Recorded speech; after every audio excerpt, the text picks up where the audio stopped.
Red by Kiss Styler Fixer Freeze Spray is a 2-in-1 spray. So you can use it as a lace glue to bond your wig down, or you can use it as a regular hairspray. It is fast drying and it has this really pretty peony scent that just tops everything off. I'm going to use it right now to secure my cap.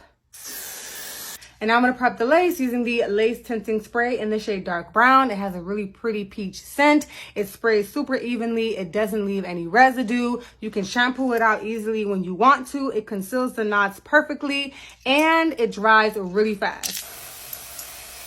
I'm going to be using the Red by Kiss Styler Fixer Lace Bond Spray. It's an extreme hold. It is also sweat and waterproof. You can use this if you want to do like daily wig applications, something really quick and really fast that has a really nice hold, and that's going to be water and sweat resistant. Spray a nice layer.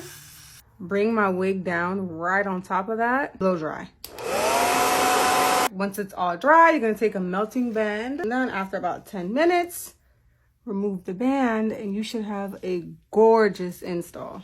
Super duper natural, really fast, and that is going to be on all day. These 3 Red by Kiss products made my wig install so quick and easy, and look how good it came out.